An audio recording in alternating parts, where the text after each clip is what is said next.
Hey guys, how you doing today? I wanted to just share with you what I believe to be the best Spyderco in their lineup, and that is the Spyderco Manix 2. Now, there's several reasons why I believe this is the best, in my honest opinion. A lot of people love the PM2, the Para 3, the Schliess Bowie, the Chaparral. There's other versions that people absolutely adore, and I respect that. That's why there's many different models that they make. Delica, the Endura, not too much of a fan of those, but nevertheless, just wanted to share with you my minimal but several different Manix 2s that I have in my collection. So the first one that I ever acquired was, let me separate these just a little bit, give them a little more space. First one that I ever purchased was the Spyderco Manix 2 in CTS XHP steel. Now this was a Knife Center exclusive a number of years ago. I want to say like 6 or 7 years ago. And you could only get this through Knife Center. I believe it went for like $90. Excellent action. I might have put just a drop of nano oil lube in the ball bearing lock. I don't recall. I never carry this. I do keep it in box. Excellent knife. My second, I believe, my memory serves me right, had to have been the Rex 45 version. The first version they did in the burnt orange FRCP handle scales, which does stand for, if you're not aware, fiberglass, copolymer. Yeah, I believe that's it. FR, fiberglass reinforced copolymer. Pardon me. Very good material. I know a lot of people don't like it because it's plastic, but you know what, guys? Plastic is very durable. It's used on a lot of other tools in today's industry and holds up extremely well. It weathers well. You can leave it outside under a lot of different circumstances, and it's not going to crack or warp. It's not going to generally get, well, I mean, I guess it could get mold on it, but generally speaking, it's going to hold up a lot better than other materials. And yes, there are different types of plastics, but I believe that would hold up very well, even compared to some steels and other materials. Now, the next version that I purchased was, I was glad I was able to get a hold of this. Actually, funny story. When I went to buy the Rex 45 version, this was before I was up on the forums and I paid attention to all the different release dates that they had. I didn't get to get this in time, but I did buy it secondary through eBay, and someone was charging only about $10 more than what it originally went for, so that was a good deal. And I actually bought it there. But I just missed it buying it from the vendors. So the next version I bought was the also Knife Center exclusive Smooth G10 and CPM Crewwear blade. Guys, this is excellent. I love the Smooth G10. Feels fantastic. There's still a little bit of grip without it being too abrasive. One we'll get to next, although it's not too abrasive either. But, I mean, just beautiful flow through construction. Something you guys have seen before. Black on black. I love it. I've never actually used CPM Crewwear. I know a lot of people classify this as their favorite steel. And from what I've researched, it's for good reason. I'd have to test it myself and see. I don't really have a favorite steel, but I do like a lot of different tool steels, and I love a lot of these exotic steels that you see here.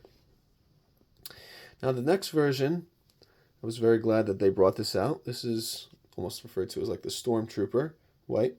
This is the GP Knives exclusive white FRCP in CPM Rex 45. And guys, this is incredible looking, if you ask me. I mean, the colorway is excellent. Action, excellent. Right out of the box, it just fires open without much effort. And I did not add any oil to this, any lubricant whatsoever. Great knife.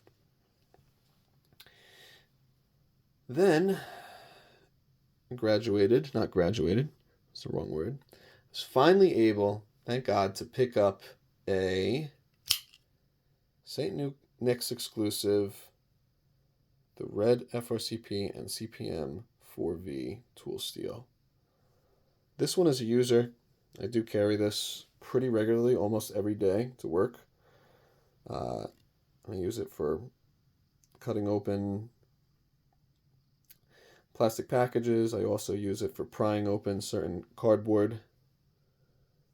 And I don't abuse it, but I do carry it and use it for when I need to. And I gotta say, I've been very impressed so far with this 4V tool steel because it is one of the few that has not chipped. And I gotta say, let me just show you. That one, excellent accent. I did add a little bit of lube, but this has dropped shut from the moment I pulled it out of the box. Excellent, excellent. And the most recent version that I bought was the one that everyone's been looking forward to. Yellow FRCP Salt Series and CPM, read that, Magna Cut. Now guys, I don't really know the finishing. I know this is a satin finish, but this is a little different. Let me see if I can just get you, show this. That finish is different. It's satin, but it's hard to describe, and maybe the camera is not going to pick it up quite the same. But it's almost a little more glossy. It's hard to describe. It's really outstanding. I like it a lot. You know what's funny too? This actually, the CTS XHP, the FRCP, feels a little more slick or smooth than the new Magna Cut version. I'm not sure why, but anyway. And you know what? I did miss out on a version. That is, when I got in between all these, the Envious CPM 15V, which is heat treated under the expertise of none other than Big Brown Bear, otherwise known as Sean Houston. Sean Houston is a custom knife maker out of Texas. And let me tell you guys, if you don't follow him on YouTube, he doesn't make videos that much anymore, but he is incredible. He knows how to heat treat steel. He pushes it to the limits, and you can't get a better person in the industry. Between him and Dr. Laren Thomas, some of the best people to learn from. I'm not going to go into all the details, nor do I remember all the things that I've researched from them in regards to the steel and the heat treatment and the edge geometry, but I'm telling you guys,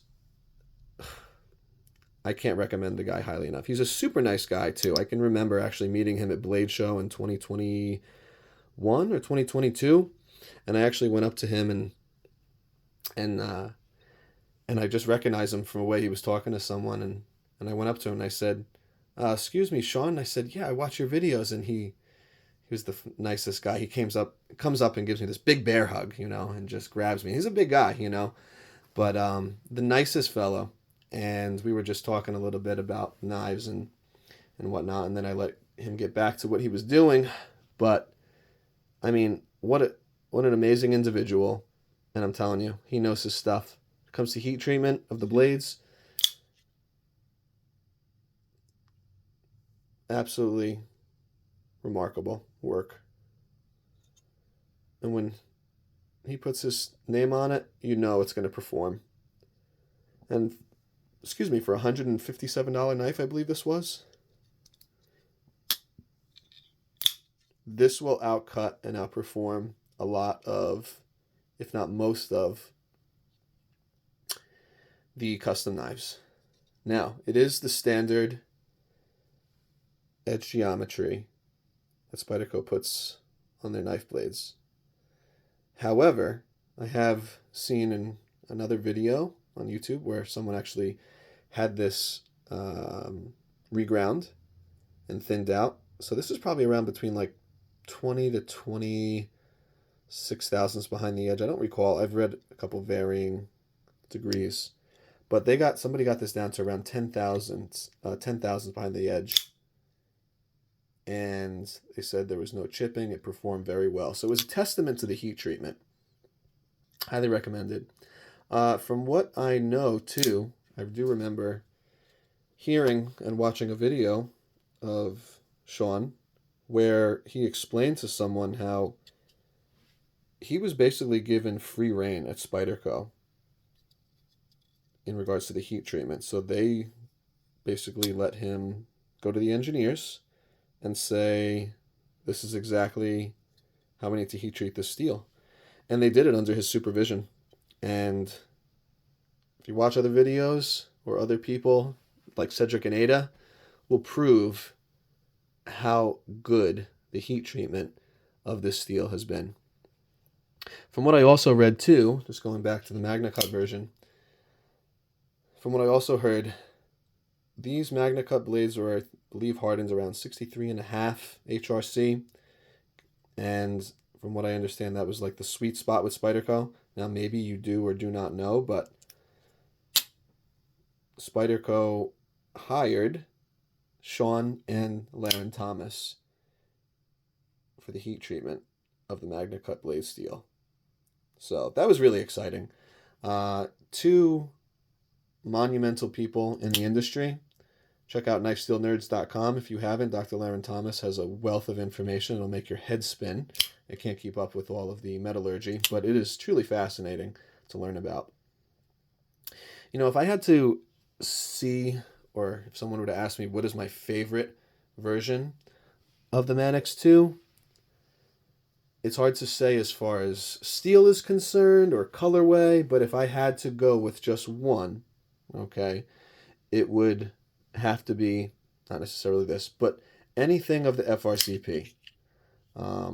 So whether it's this Rex 45, right, whether it's the XHP, just anything, the 4B, whatever has the non-open back construction. Now, I personally believe this is the most ergonomic handle. I mean, the way it just melts into your hand, it is excellent. You can choke up on it with the finger choil. It's superb. If you haven't already mastered it, I mean, Spidey drop it, slow roll it, Spidey flick it. There's another one I don't really know how to use. It's like pointing down that way. I mean, I could do it that way slowly, but I've seen people that do that fast, especially Sean Houston. Thumb flick it as well.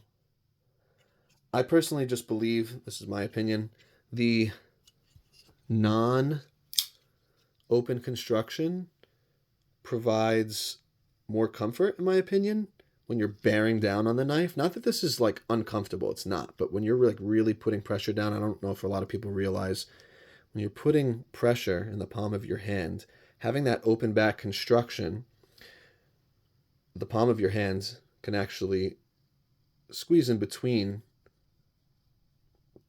the open liners here and create more discomfort, I believe, and fatigue over time. So from my experience too of carrying and handling the Manix 2 for a very long time, especially the lightweight version, the non-flowback construction is probably my go-to. I mean, it's just excellent in the hand. There's no hot spots, really. I mean, the wire pocket clip is outstanding. If a lot of you don't know, I did actually learn this myself. Do I have it on this version? Let's see. Oh, yes, I do. Great.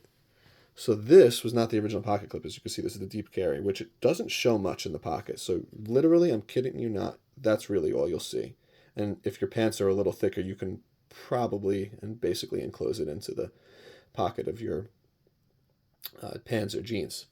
So this pocket clip was from this Spyderco foundry, and I don't remember where I read it, probably on one of the forums, that this particular pocket clip fit the Manix 2 lightweight perfectly, and it does. I actually spoke to Eric Glesser a couple of years ago asking to see if they could make this pocket clip in the future. He looked at it. He was intrigued. I know they have a lot on their hands and on their minds to keep up with in the industry. I don't know if they ever will in the future, but it was, at the very least, a suggestion. And even just the original pocket clip, it still sits pretty deep. Like, there's really only that much that sticks out of your pocket. People don't really notice it unless they're looking for it. And, as I've gotten more involved in the knife industry and become more of a extensive collector, the more I've realized that deep carry, it's great, but it's not the end all. I used to be one of those ones that really preferred to have it completely deep carry where you didn't see anything. But to be honest, it's not that big of a deal. If you have a good pocket clip, that's what matters. You don't want it sliding out of your pocket. Some of the Benchmade pocket clips, I've had one of my Benchmade knives come right out of my pocket. It was the slickness of the G10, but also the pocket clip just did not have the retention that these do. This is, I don't want to say smooth. I'm going to use that word loosely. Obviously, this has grip because of the bidirectional texturing. Sorry, guys, I bumped the camera. But, when you put this into pocket, that's a very nice, strong, retaining pocket clip. It works extremely well, and it never has slid out of my pocket, not once. So, a testament to how well this knife is made. The ergonomics, honestly, are the best. The action, the accessibility, the cutting performance is very good. I think it's honestly one of the best sizes, about like a 3-inch cutting with the choil, probably around 3.5-inch overall. And it really melts into your hand. Now, if you were not aware,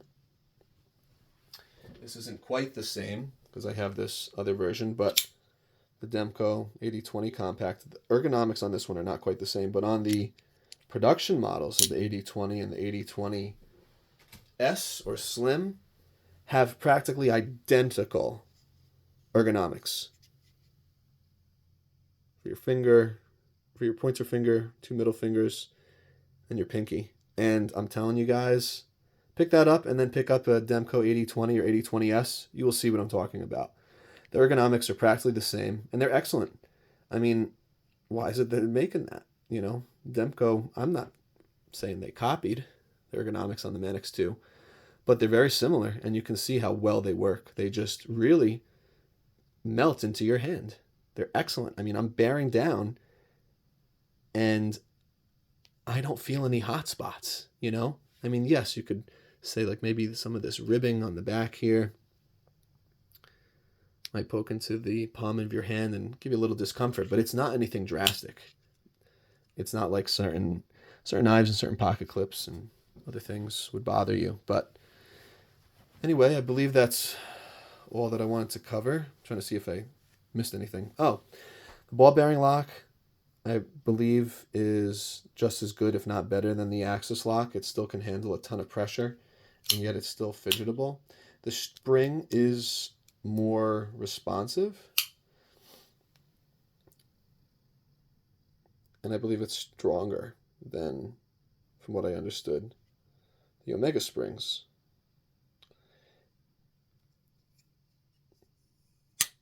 There was another comment I was going to make about that. Let me see if I can think of it.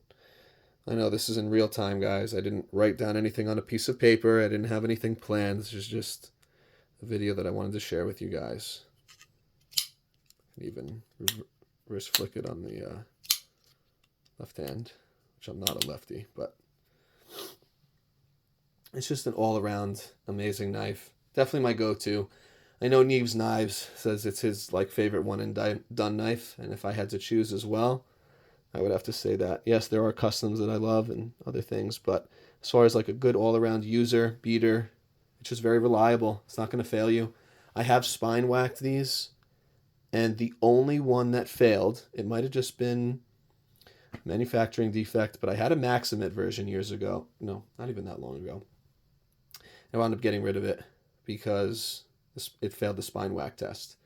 Now, a lot of people are saying, what are you going to use that for? Why are you going to spine whack your knife? Well, you know what, guys? If you ever realize, or have you ever realized that a knife should hold up under certain circumstances? I'm not saying that you should go stand on it, stick it in a tree and stand on it, but you should definitely make sure that the lock holds up. Listen to other makers like Alan Elishewitz. He does spine whacking tests on just about every knife I believe he makes before he brings it with him to shows and sends it out the door. There's others who will say the same thing. So anyone who believes it's unnecessary or irrelevant, I believe that you should do a little research, because you don't want this lock failing on you. You'll see where people cut themselves very badly, where a lock failed. And a lock is only as good as its components and its manufacturing. So if it's done right, it's going to hold up. And not that it can't fail, but under normal circumstances, it's just not going to. And let me just, while I have it up, I have my trusty wood block. I'll just show you. Now, there's no frame lock here, right? I'm not putting any pressure where it doesn't belong to keep the lock secure. And I'm even hitting it on the knot right here, which is even harder than the wood itself. And that lock is solid, guys. I'm telling you. Very important to make sure that lock will hold up. You never know when you're going to be in a situation where you use it a little more abusively. Not that you should. It is a knife for cutting. But it is a tool. And you might be in a situation where you need to use it more extensively. You want to make sure that that lock holds properly and securely. Pardon me, I'm trying to think if there's anything else that I missed that I wanted to cover. I mean, the slimness. Oh, yes, before I forget. Now, you can see this. Between the MagnaCut, the 4V, the new Rex 45 are different than the XHP and the original Rex 45 versions. These are pins construction, this and the XHP. The newer ones are screwed construction, so you can actually take them apart. A lot of people did request that, which, fine, that's cool if you want to do it. I don't really care. I don't generally take apart my knives. But one thing I noticed, you can see, centering an original. Excuse me. A little dust in there. I want to get out. It's practically perfect. Okay. The new ones, this one is actually a little off center. Not horribly. I'll show you my Rex 45, 4V version. It's a little off center as well. XHP. Perfect. And the MagnaCut. Pretty good, but I think still favoring the one side. So I'm not exactly sure as to the reasoning for this, but if I had to guess, maybe the screwed construction, based on the fact that it's not a machine pinning the knife together. It's a human that is screwing it together with the screw construction. That maybe that's why it's not coming as centered. It's not the biggest deal as long as it's not, grinding on one side of the handle scale or another. I had noticed, it's a little more difficult to see, maybe not. I had noticed that, okay, I've never been able to actually, even if I jammed my finger in here, catch my finger on the tip of the blade. That's another thing I've really loved about the Manix 2. Can't say that for all knives. This 4V's version, I can jam my finger in there and I can actually, right there, I could feel it touching the tip. So for some reason, this one was actually sitting a little prouder in the handle. I don't know if you can tell that on camera. See if I can focus. This one, the XHP, and all the others really have sat deeper. It was just this 4V's version that I had that sat a little higher. I don't know if you can tell. Take my word for it, even if the camera's not allowing it to focus as well. you know, it's not a minor detail. I mean, if I just do this with my finger, it doesn't catch all day long. If I jam my finger in there, and that's, I don't know, it's a little nitpick of mine. If I can catch my finger on it, it's kind of something that really annoys and bothers me. But other than that, I know the Crew Carta version, the CPM Crewware, and the my Carta Handle Scales version has just come out recently. I did have that on pre-order, but I decided to cancel it because I already have a Crewware version, which I really like. Haven't used it. I should definitely test it. But regardless of the fact, I do like the exotic steels, and I'm so glad Magna Cut is now in their lineup regularly, because you know that if Laren Thomas and Sean Houston are the ones behind the heat treatment, it's going to perform. But just in general, Spyderco has always been the top tier list when it comes to producing knives that perform with proper edge geometry for a production company and high quality heat treatment. So anyway, I think that's all that I wanted to cover on this topic. Let me know your thoughts. What is your favorite Spyderco knife? I'd be curious. You know, I'm sure I'm going to hear a lot of PM2s and Para 3s. But if there's some knife that's a little different, maybe it's discontinued, you know, I'd be happy to hear your thoughts on it. And maybe it's something I haven't heard of and I can look up and compare. But as far as all the knives that I've tested, I've had the Para 2s, Para 3s.